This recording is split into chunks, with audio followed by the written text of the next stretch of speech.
I want to take this opportunity Timel. meeting you all this evening in the mighty name of Jesus the Christ, our Lord and Savior. Amen. Amen. Our text of consideration this evening is in the book of Matthew, chapter 5, verse 13 to 16.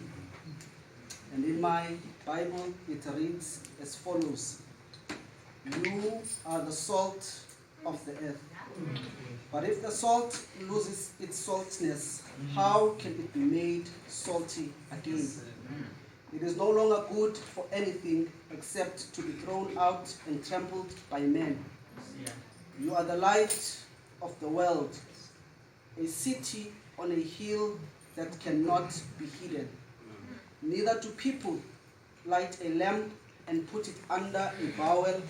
Instead, they put it on its stand, and it gives light to everyone in the house. In the same way, let your light shine before men, that they may see your good deeds and praise your Father in heaven. This is the word of God, and God always adds a blessing to the reading of His holy word.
writes and says, freedom is the ability to define oneself with one's possibilities, not with the opinions of those who are in power, but with one's relationship with God and his or her natural surroundings. It is in this realization that the most potent weapon in the hands of the oppressor, it is the mind of the oppressed. Now, when you look at this statement at face value, you can easily arrive at an assumption that is, for Steve Biko, the stumbling block between the oppressed and their liberation, it is those who oppress other people. But when you begin to become analytical of this statement in the greater light of his work, you begin to appreciate the fact that for Biko, the stumbling block between one and their liberation, it is not those who oppress other people. Rather, the stumbling block between one and their liberation, it is the way they define themselves and their relationship to God and their natural surroundings. In other words, for Biko, it is not a question of the attainment of liberation. Rather, it is a question of the attainment of the correct mindset. In other words, for people, it is not a matter of what I do or do not do. Rather, it is a question of how and what I think. In other words, for people, our actualities are not as a result of what we do. Rather, it is a result of what we think and how we think. Because our thinking patterns are an ancestor of our behavioral patterns. That is why one author writes and says, watch your thoughts because they become your words. Watch your words because they become your actions. And watch your actions because it becomes your character. And watch your character because it will become your destiny. For our actualities are as a result of our thinking patterns. That is why we are not in the business as we stand in these pulpits to remove people's minds. Rather, we are in the business of renewing people's minds. When you read the four Gospels, you begin to appreciate the fact that all four Gospel writers, seemingly are in the business of trying to answer a question, who is Jesus Christ? But all of them arrive at a similar or a fundamental conclusion, which is this Jesus is the awaited Messiah. This Jesus is the Word that became flesh.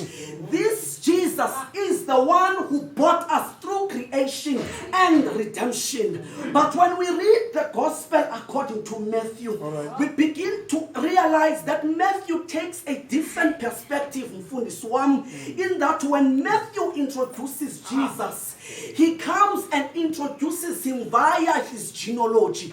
For he wants to prove that indeed this awaited Messiah is the one that comes from the lineage of David.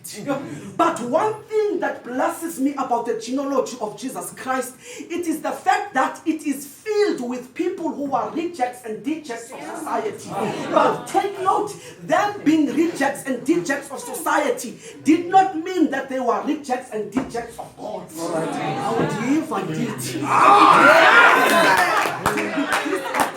It is better to be disapproved by men than to be disapproved by God.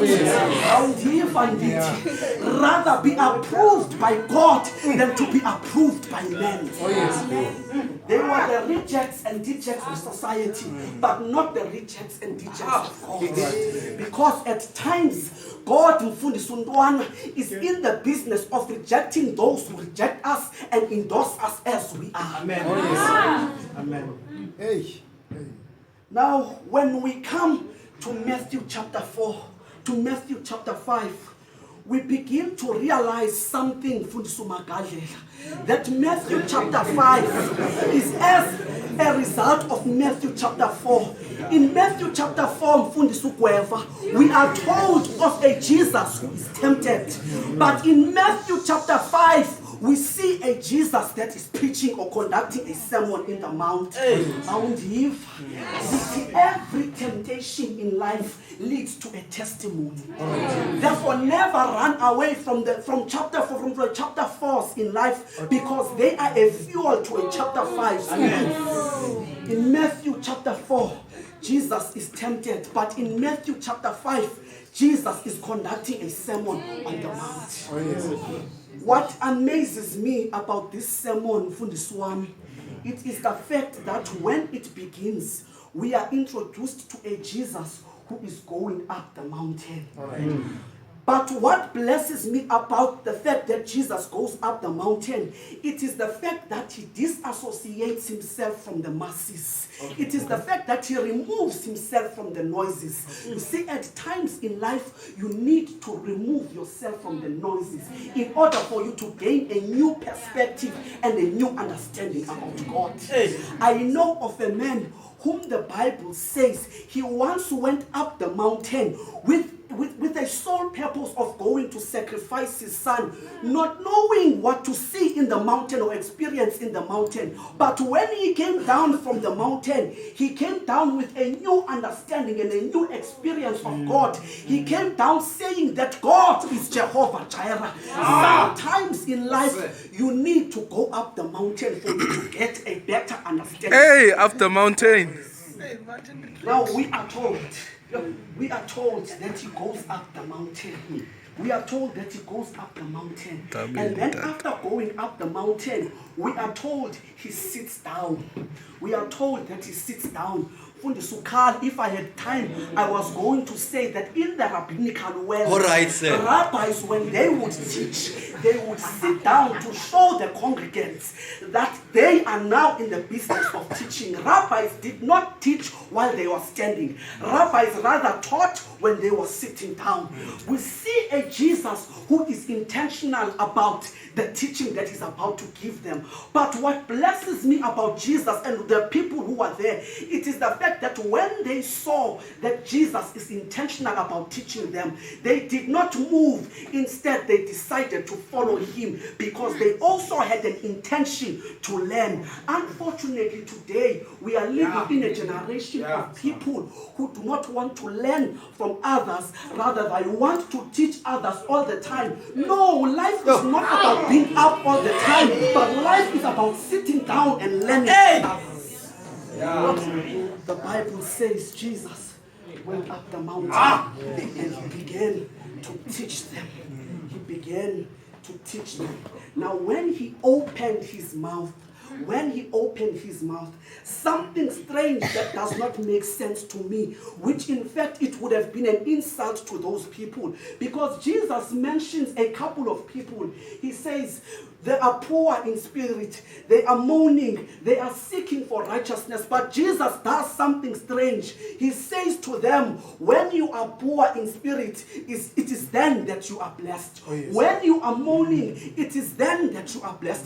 Think with me, imagine your daughter is raped at a post office, and here comes Jesus and he says to you, when you are mourning, it is then that you are blessed. Think with me, when you are looking for righteousness or justice, Jesus says, when you are seeking for justice for gender-based violence, it is then that you are blessed. Now this does not make sense until you begin to appreciate what a blessing is or what a miracle is. Because you see, the greatest blessing that you can have in your life, it is not you graduating in this school. But you see, the greatest blessing, it is you, though you are struggling in this school, being able to say God is good. That's the greatest blessing. So he says, when you are poor, it is then that you are blessed. But when he comes to this part of the sermon, he begins with what I want to call as life-affirming words as opposed to life-denying words. Because when he comes to this part of the sermon, he begins by saying, you are the salt of the world. You are the salt of the earth. Now understand something, about that phrase, you are. It is a phrase that seeks to suggest existence. It is a verb to be. In other words, when he says you are, he says you are in contrast of what you are not. When he says you are, he is saying you are in the midst of things that do not exist in your life. So when he says you are, he says you are in the midst of the money that is not in your bank account. When he says you are, he says you are in the midst of the people that have left you. When he says you are, he says you are in the midst of the mind that has lost you. But begin to celebrate the fact that in the midst of things that are not in your life, at least you did not leave yourself when that boyfriend left you. Because we're not in the midst of it all. You are. The salt of the earth. What blesses me, it is the fact that he does not say you are the salt of heaven, but he says you are the salt of the earth. In other words, the scope of your work is not in heaven, but the scope of your work is here on earth. If you are going to be a preacher, you are not going to be a preacher in heaven, but you are going to be a preacher here on earth. If you are going to be a theologian, you are not going to theologize in heaven, you are going to be a theologian here on earth. So when he says you are the salt of the earth, what he's doing or saying is that move from the idea of being heavenly minded and earthly useless. In other words, we need to adopt theologies that confront the world and its injustices, not theologies that makes us to be docile in our suffering under the care that in heaven we will be happy. He says, you are the salt of the world. You see that word, you. See that word, you. It is a word that is inclusive as opposed to exclusive. Because when he says you are, he is breaking the cycles of elitism. And he's also breaking the cycles of classism. And he is also breaking the cycles of sexism.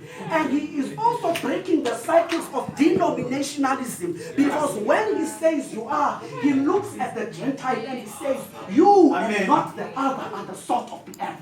When he says you are, he looks at the first century woman and he says, you and not the other are the salt of the earth.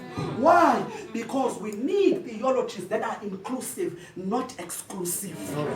Shy away from isms, because isms limit what God wants to do. Yes. He says you are the salt of the earth.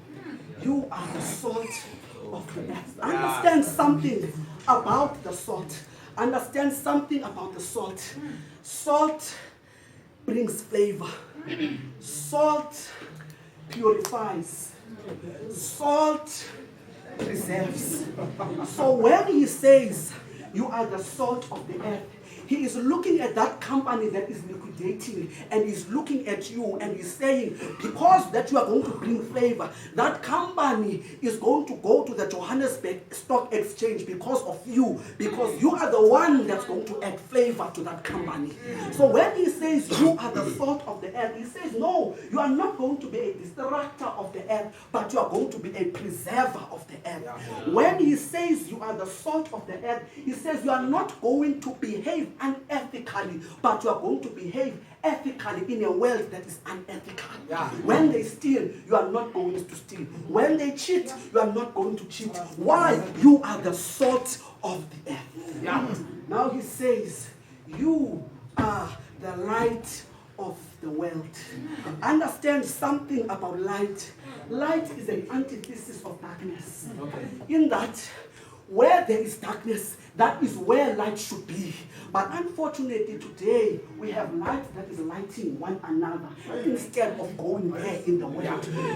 If you are the light of the world, where there is xenophobic attacks, you are supposed to be there. Yes, sir. If you are the light of the world, where there is gender-based violence, you are supposed to be there. Why? Because you are not the light of the denomination, but you are the light of the world. But unfortunately, many of us, we have limited our calling to this wooden pulpit. You are the light of the world. And then he says, a city on a hill. A city on a hill cannot be hidden. A city on a hill cannot be hidden. Understand something about a city. Cities have got policies. Cities have got budgets. And cities have got builders. So when he says you are a city on a hill, he is simply saying you are not your builder, but God is your builder. So when he says you are a city on a hill, he is saying disown yourself from owning yourself and understand that you are God's project. That is why Paul says we are God's workmanship, called and created for this purpose. A city on a hill. So when he says a city, you are a city on a hill, he is saying you will not steal when others are stealing, because God has a budget for you, because the world is the Lord and its fullness. So when he says you are a city on a hill, he is simply saying there is no need for you to be a prostitute in order for you to register, because God has got a budget for you. There is no need for you to be a snitch in order for you to pass that to no. God has a budget. You will make it in life because you are a city on a hill. So when he says you are a city on a hill, he is simply saying, live your life not on the basis of others, but live your life on the basis of who God says you are. Yes, sir. So he says, a light is not placed under the table, but a light is placed on top of the table. This is what I am saying. Ours, it is not to conform to the standards of this world, but ours is to transform the world, because we are the salt of the earth. We are the salt of the earth. We are the light of the world, and we are cities on hills that cannot be hidden. Amen. Njalo sekhaya izulu ichiphothelekileyo sibuvile ubukho bakho kulendawo. Nakunyana womthixo omlungileyo uthwampa amazwi akho amakhulu. Sikelele ke Thixo omlungileyo ngalamazwi. Sicela ndonye kuthi Thixo omlungileyo ukuba sibe yityiwa yehlabathi. Sibe likhanyiselo misomlo lelizwe siphila kulo lokunyama Thixo omthandekayo.